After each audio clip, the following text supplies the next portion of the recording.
Welcome back to the Football Tribe UG channel. Robert Kesakos is your usual suspect. Welcome back to yet another live broadcast on your favorite football updates channel. It's a beautiful Thursday morning, 23 minutes past the hour of 9 a.m. And it's a pleasure to be back as always. It's good to be here.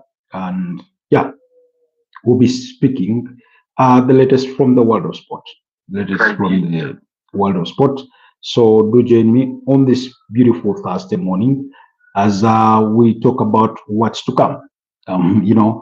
Plenty of action coming our way in regards to the international break. Uganda Cranes will be up against Mozambique and things of that nature, really. So there's that to come. Anyways, let's today we will be talking about Lucas Paqueta because he's threatening. He's considering, suing the FA, and we're going to be looking into that. Why is he considering that? What's happened? So yeah, we'll be discussing that and more. And I'll be telling you why there's a sense of frustration. Anyways, so we'll be discussing that among other things. Some of the things that we'll be discussing will be coming from you guys, and we'll see, But in the meantime, allow me, have our audios tested, make sure everything does check out before we get started with today's broadcast or this morning's broadcast. In that respect, looks like we're good to go on this side. But before we go any further, I want to say thank you to Michifani and LFC. Thank you guys for making last night's broadcast worthwhile. Otherwise, it was a pleasure having you guys on. It was a pleasure having you guys on. You made it worthwhile. We were discussing, we did discuss Nichifani's best 11 of all time. And it was quite interesting, given the way he set up his team in a 4-3-3 kind of system with Gigi Buffon as a goalkeeper. He had in Maldini, he had in Thiago Silva, he had in Nuno Mendes and Akraf Hakimi. That's for his back four.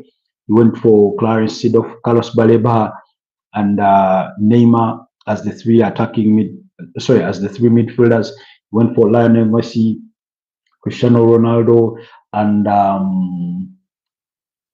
and Alexander Isak to complete his best 11. So we did discuss that. We digested it all. Gave my views. Very, very interesting conversation by in that extent. So I do appreciate it a good lot bit. For LFC, we know you're not doing well. We know you're sort of you're battling an illness, but we pray that you get better with time or as soon as possible. With that, in that respect of that. So, that's all we can do. I pray for your fast and speedy recovery so that you can bounce back. Then also we go to discuss the players that have been omitted from their respective UEFA Champions League squads. We did have Facundo Benanote at Chelsea was omitted from Chelsea's squad for the UEFA Champions League. Federico Chiesa was omitted from the squad for Liverpool's team for the UEFA Champions League. At Arsenal, Gabriel Jesus. Now, the only difference is for Arsenal with Gabriel Jesus is that Gabriel Jesus is still out injured. He's recovering from that anterior cruciate ligament injury. Facundo Benanote, in his unveiling, said his biggest attraction was the opportunity to play UEFA Champions League football at Chelsea when he was joining on loan now from Brighton and Hove Albion, and yet he's going to be omitted from that squad. And I think Tarek George made it. We're talking about a player in Tarek George for whom Chelsea had agreed a £22 million deal to see him cross over to Fulham, and that deal fell through. So you have a player like McGui. This one was recalled back from a loan from Sunderland, and just because Liam Delap had suffered that injury, and yet Chelsea's attempts to foil a deal for Nicholas Jackson seemed to not work in the best interest of the player. That there's going to be a bit of bad blood or bad taste between the two parties, in Nicholas Jackson and Chelsea. So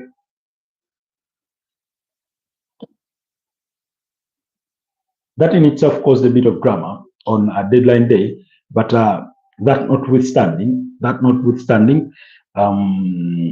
you know, that those were some of the interesting things that did happen. Perhaps we'll get to digest that a little more, but let us look at Lucas Paqueta. You know, Lucas Paqueta is a very interesting character in this particular case. Now we know that Lucas Paqueta, sometime around the 2022-2023 campaign, I think at the tail end of it, did formally go under investigation by the FA over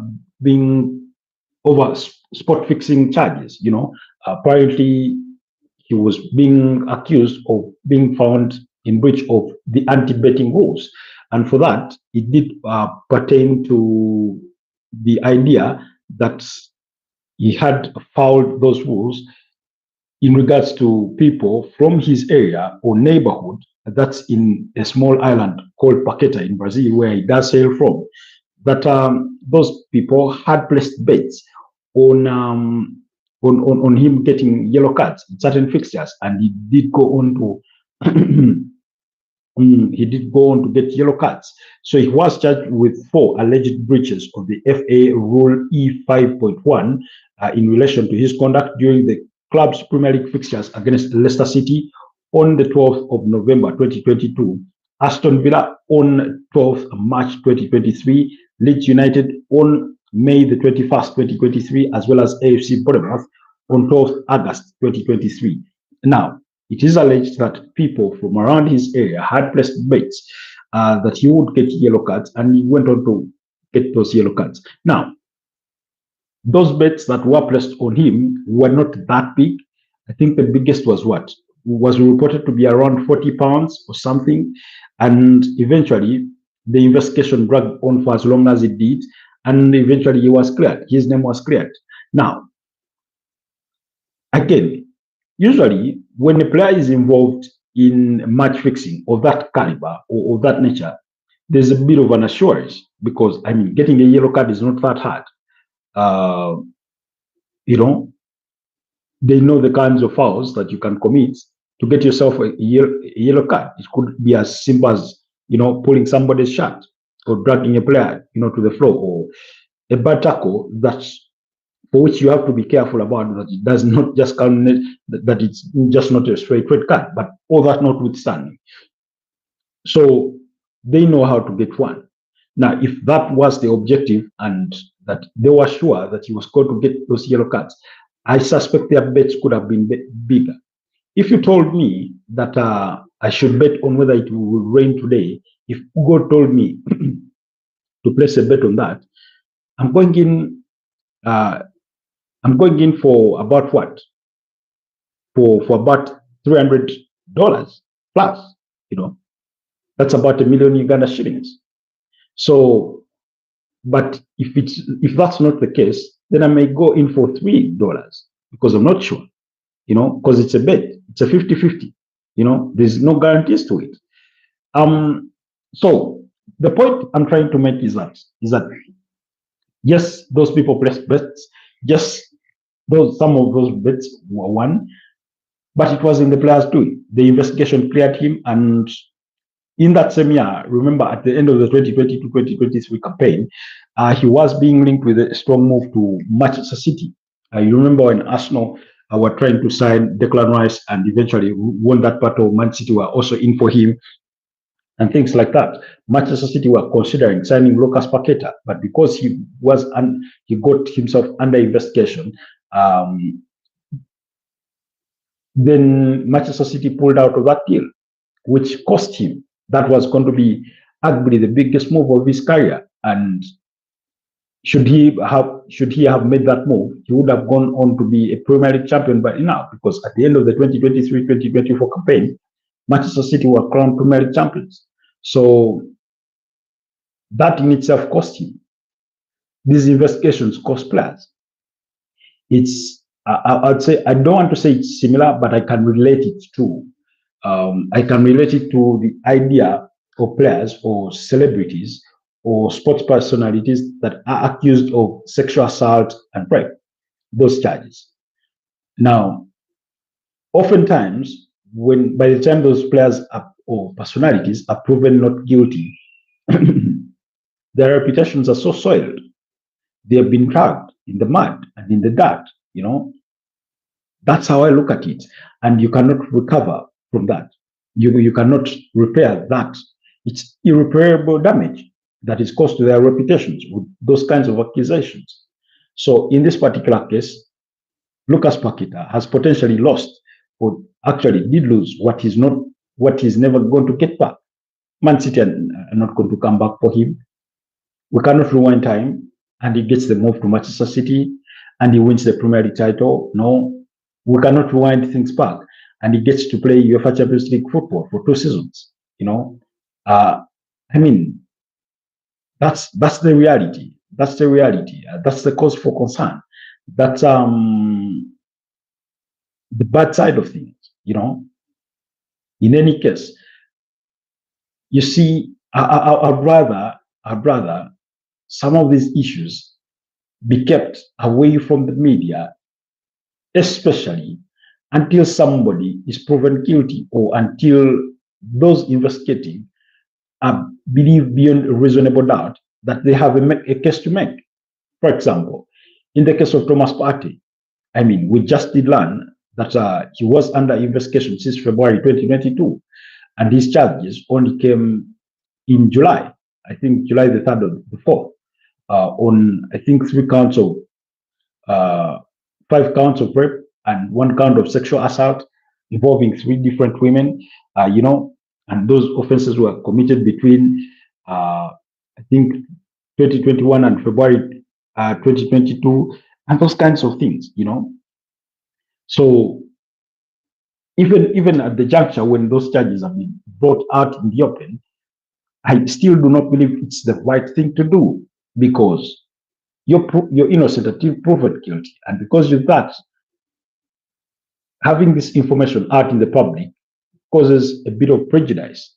You know, it causes reputational damage, and we can never put a price on reputational damage. So in the case of Lucas Paqueta, that's what it cost him. You know, when you are under investigation, there's that emotional distress or psychological distress that comes with it. You know, every now and then you call in your people, whatever you want to know, when is this thing going to end, and investigations go on and on, literally forever, and things like that. You know, so they are what they are. But anyways, oh, I need to update. Made a mistake in this one, in our headline. Anyways, so the conclusion is that the Brazilian international has decided not to take action or to appeal or to sue the England FA. That's according to multiple sources. But it was a consideration for him, for the 28-year-old. You know, he was considering it. He was pondering it. I wouldn't have blamed him because these things come at a cost. However, even the regulators ought to do their job. Can they do their job better, perhaps more quietly? Yes. So, because it could pass for a smear campaign. It could pass for a smear campaign. Just imagine yourself that somebody came out and falsely accused you out in the public. They even go to court. They claim to have evidence. They may have some circumstantial evidence, which is not sufficient to prove a case. And they drag you through courts of law for months. And what that does to you in terms of soiling your reputation, in terms of the resources it costs you, sometimes cannot be recovered, you know. So in Lucas Paqueta's case, that's how I look at it. You have a player who was accused of being found in breach of the anti-betting rules, And what happened was that he actually did not. He did not partake in any of those. And he was eventually cleared, but does his name get cleared? Like in terms of reputational damage? No, of course it doesn't. It doesn't. It doesn't. That's the unfortunate bit. That's the unfortunate bit. So it is what it is. It is what it is. So he won't be taking any legal action at the moment. It's not to say that it cannot change in the future. You know, it's not to say that it cannot change in the future when it comes to Lucas Paqueta. So there you have it, guys. Then let's move on and discuss now and sort of revisit those players that were omitted from their respective UEFA Champions League squads. We did talk about this last night. But like I said, in the case of Arsenal, omitting Gabriel Jesus out of the UEFA Champions League squad is totally understandable. We're talking about a player who has spent the last 7 months out through injuries, had to undergo surgery, he's had to undergo an intensive rehabilitation process. We also used to see those clips he used to share at the training facilities of Palmeiras back home in Brazil. He's back at the Sober Reality, the Sober Reality Center. That's Arsenal training ground, continuing recovery on the turf out there, running, pacing, and, having a bit of a touch on the ball. Maybe by the time we conclude the international break, he begins to gradually integrate with the rest of the squad. Maybe that takes another couple of weeks, I mean, you never know. Such an injury is one that for which you could easily suffer a setback and you are getting ruled out for a week or two or things like that. So basically, Arsenal have decided not to take a huge risk on a player that is so injury prone that they've decided not to include him in the UEFA Champions League squad. Instead, they've added Max Dorman, the 15-year-old, who until December won't turn 16. So if it does get to feature, and I know for a fact that Arsenal, I think, will open their campaign up against Athletic Bilbao on match day 1 of the UEFA Champions League. So that's the case. So it's going to take a bit of time. It's going to take a bit of time for him to recover, and if it does, even if it does recover, you can't really tell how quick he will climb to fitness. Hi LFC, good morning. How are you feeling? Are you feeling much better? Has your health improved as of this morning? We know you're having an illness. I don't know if it's a cold or a cough or something or a fever, but we hope you're doing better. Oh, that's good to hear. You're feeling better. That's good to hear. So Arsenal do open up their UEFA Champions League campaign on September the 16th. That will be a Tuesday when they do face off with Athletic Bilbao, and that will be an away game to Spain. So then it's for me totally understandable, because then the Champions League will return for match day 2 on September the 30th, and Arsenal will be at home against Olympiacos on 1st of October. So Gabriel Jesus' omission from that UEFA Champions League squad is for me very, very justified. In the case of Facundo Benanotti, maybe he was sort of, I don't want to say ill-advised or misguided, but I think because one would be arguing that maybe he was ill-advised by his agent, and yet it is Chelsea that sort of lied or sold him an empty promise. You have a player joining your club, beaming about the possibility of playing in the UEFA Champions League, and they are not included in your UEFA Champions League squad. I mean, that's as unfortunate as as life in football can come or can be, and it's nothing more than that for him. It's just unfortunate he gets to be omitted from that squad. Then also at Liverpool, Federico Chiesa being omitted at the expense or at the advantage of Riongomoha. Now, I do not want to particularly tie it down to Riongomoha, but if that's the case that it is Riongomoha, because sometimes the news can be misleading. For example, the example I can give is, for example, let's say I've seen this a couple of times with the England national team, and I've always found a fault with it. For example, when they lose a game, they would use the face of a black player in their post-match pictures in terms of the press. BBC Sport is very, is a big culprit of that. So, for example, if England lost the game, they would use maybe a face of McKay or Bukayo Saka or, somebody like that, And every time they win a game, it will be a face of a white player, Now, I used to think, it's nothing, just maybe coincidence, but I saw patterns of this. I observed patterns of this, and that's when I came to realization something ain't right here. Then the other example is, for example, when you go to lawn tennis, every time Andy Murray lost the game, he was the Scottish, tennis player. Every time he won, he was this UK tennis sensational or British sensational. Now, again, you can see a pattern there.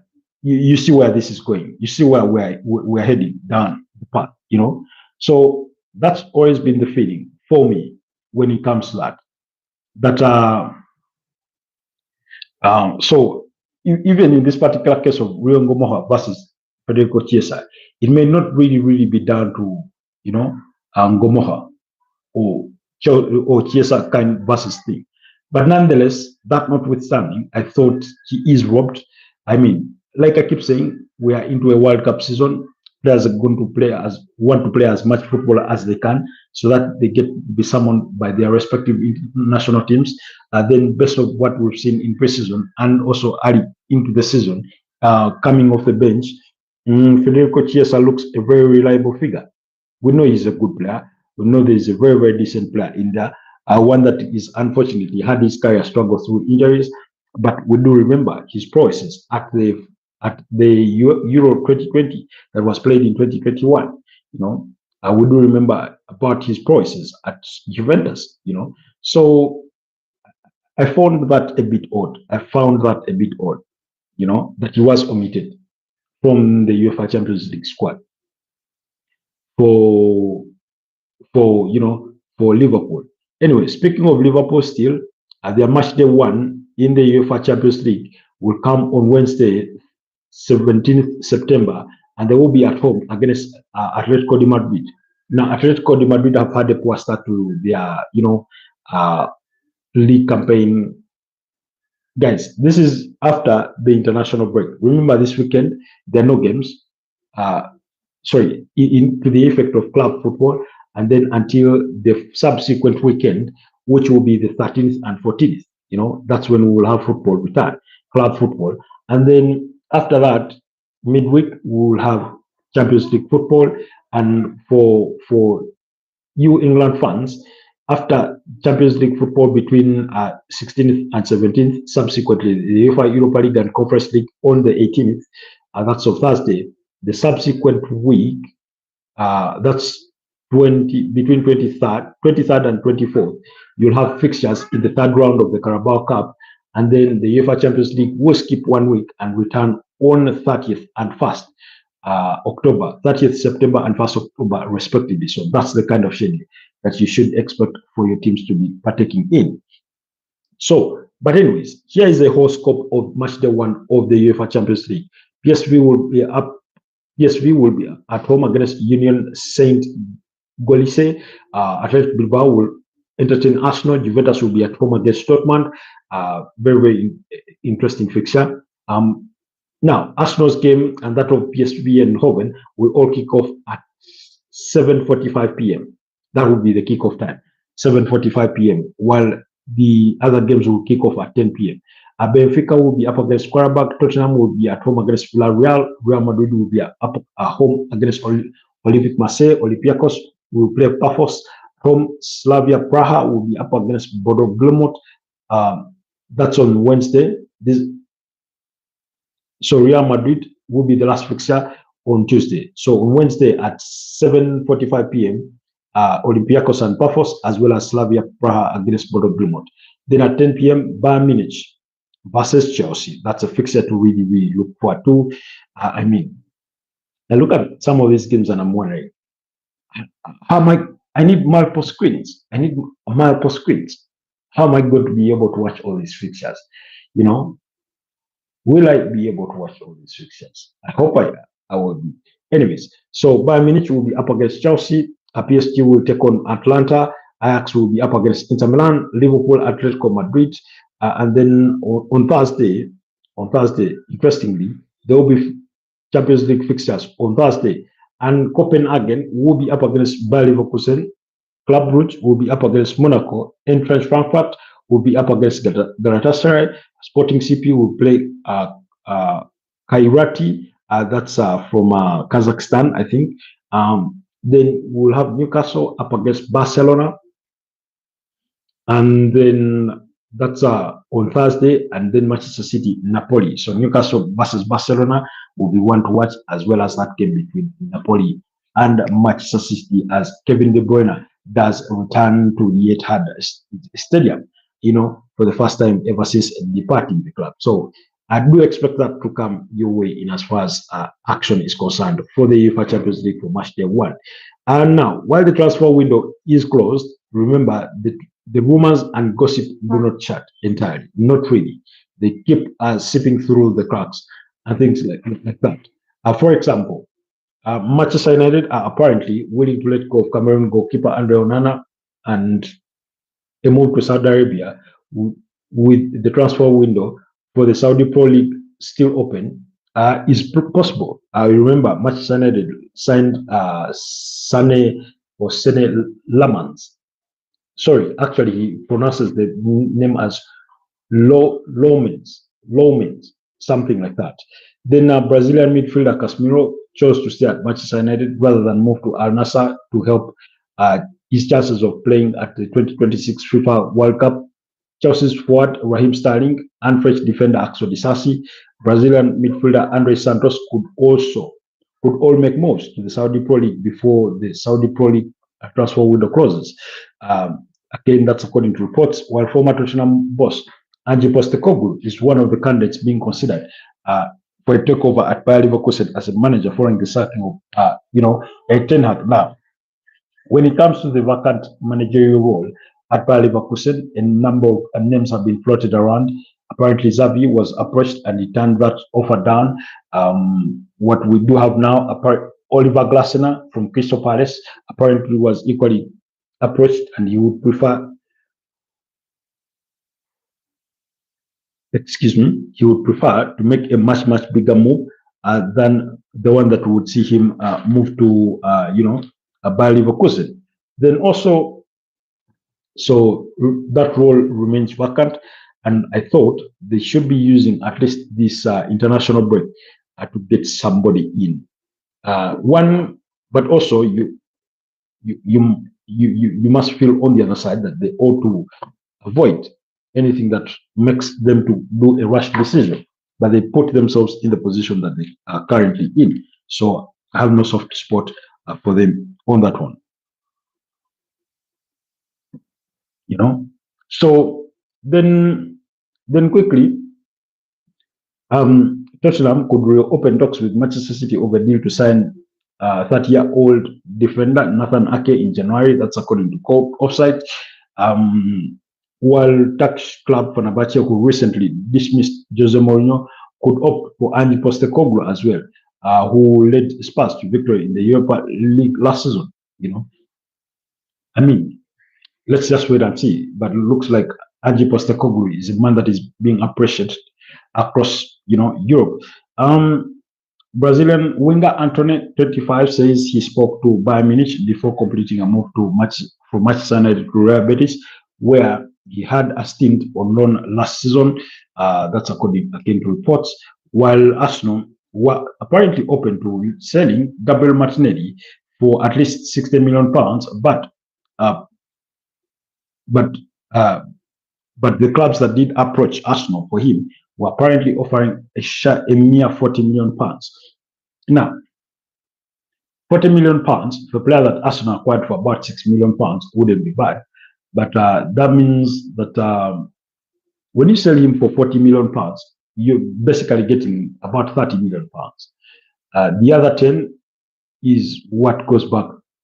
Consider it less what they bought him for than what goes back to the parent club and things like that. So it will be too little, especially in a transfer window where you've had the likes of Noni Madueke coming for 50 something million pounds. And I think Gabriel Martinelli, in terms of goal scored and assists provided, must have posted better numbers than Noni Madueke. So that would be very, very little money.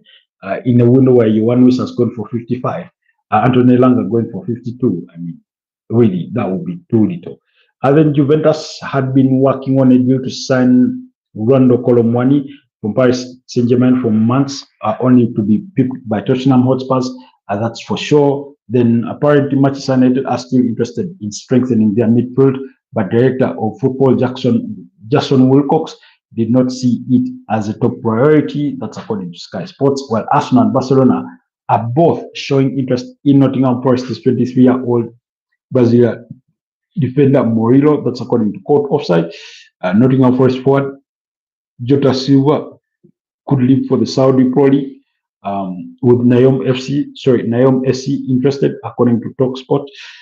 Forest are keen to raise funds, allowing a busy summer transfer window, which brought in 13 arrivals for the first team. I mean, that's an astronomical figure, but I mean, they can only outdo themselves because when you go back, I think, was it the summer of 2022 or 2021? Thereabout, I think 21, thereabout.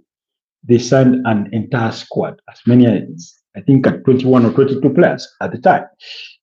Anyways, former Wolves boss Gary O'Neill is not rushing back to management, but is waiting for the right opportunity, having spoken to some fantastic clubs since he left Mourinho. That's according to the Telegraph. So that one also is boiling over there. So these kinds of gossips and transfer stuff will continue to come through whenever and from wherever. I will know that McKay is extremely unhappy with Crystal Palace after denying him that move to Liverpool, and we know he won't be renewing his contract. Liverpool had Liverpool offered £55 million for Gehi, then Crystal Palace would have progressed with the transfer, and the Reds may now face competition from Real Madrid to sign him on a free. That's according to the Telegraph. Again, that's a risk that these teams get to take or get to have. Once you are interested in a player and then you sort of choose to wait, or it does not happen for you in one window, by the time you come around next time, chances you're going to face stiff competition. Similar way, if a player did reject a move to a club, and then by the time he comes around to it, that ship is already sailed. So it cuts both ways. And it's something we did discuss in reference to Carlos Baliba yesterday night, that while Manchester United chose to wait until next summer, perhaps, you never know. Chelsea could come calling, Liverpool could come calling, it could be Man City, it could be Barcelona, it could be Bayern Munich, So you ought to keep that in mind, or to bear that in mind as you wait on these things to sort of happen. And if they do happen, then also there are reports that Alexander Isak could take legal action against Newcastle for reputation damage. There are some reports that did come out of Newcastle suggesting that that apparently at the tail end of last season, Newcastle wasn't behaving professionally or playing professionally. Okay, I don't want to say playing professionally, but apparently he wanted to sabotage Newcastle's dream to qualify for UEFA Champions League football, because that meant that it would complicate a potential exit for him at St. James's Park. I'm not going to believe rumors, and I'm not going to believe this one unless it's brought henceforward. But putting out such reports about players is not good, because oftentimes these are conspiracy theories. I'll give you an example. For those of you that have been in relationships before, you will fight about something, and everything you do subsequent to that, the other person is going to think you're doing that because of what happened earlier. So, for example, if you have the fight and you say you're not going to eat dinner, they'll think you're protesting in a way, and yet your reason not to want to eat dinner could be entirely different. So that's how what I can relate it to. So people are allowed to have these conspiracy theories. It's like somebody waking up and says Mikel Arteta does not want to win any big titles at Arsenal, and she's only dragging them on. Those are conspiracy theories, right? Those are ideas that come into people's heads, and unfortunately, when the media gives those ideas legs, it becomes a bit difficult. It becomes a bit difficult. But it is what it is. It is what it is at the moment. So, guys, do not forget to go to the channel under the video section and watch those videos. Who had the best transfer window among the top 6? Yesterday we did discuss.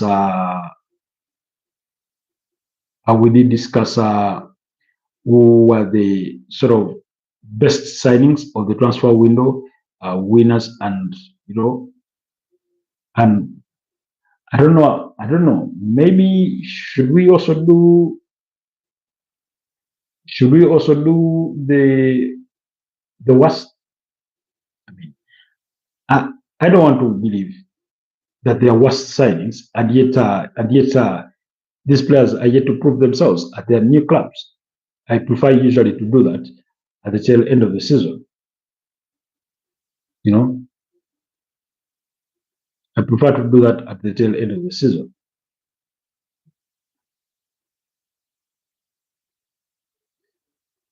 So yeah, that's just what it is.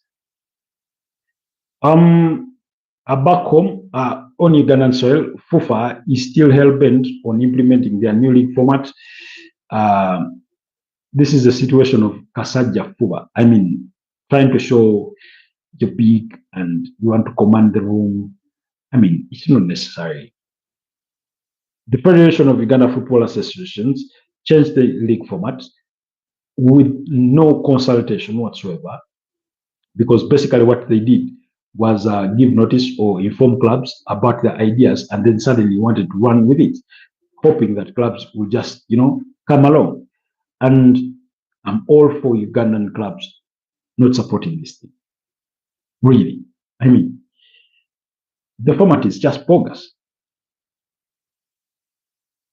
I know, like, league football has always been designed in such a manner that you play me at home, I play you out at your home. Everybody has an advantage over the course of the season at one point or the other, and we see what happens. The best team wins.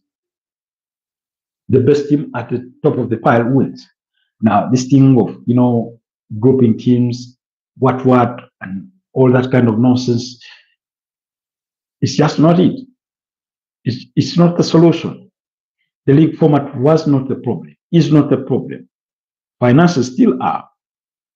Now, because the Federation of Uganda Football Associations has this apparently 3.4 billion shillings from government to try and boost the league, they're trying to use that as bait. I'm thinking to myself, let's do a country-wide fundraiser for football. Let's raise the 3.4 billion shillings and let clubs share it. Let clubs share it.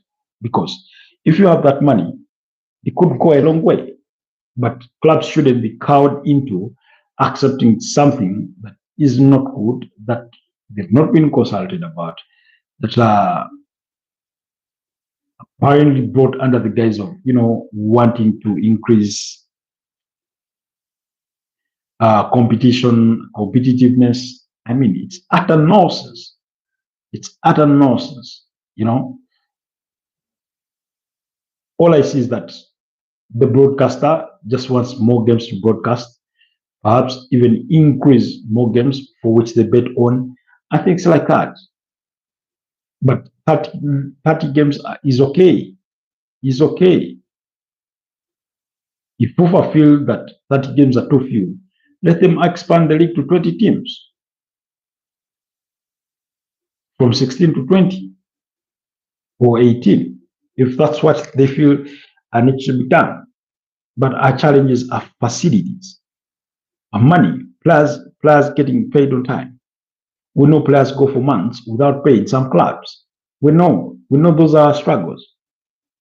Let them go and support academy football from the grassroots, instead of milking academies to be paying 2 million shillings, what, and not.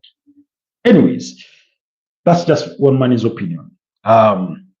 It's been a pleasure doing this with you guys this beautiful morning, Thursday morning. Thank you so much, LFC, for being here with us. Thank you so much for the continued love and support. And to every single one of you that managed to catch the show, I wish you a wonderful rest of the day, and bye-bye for now.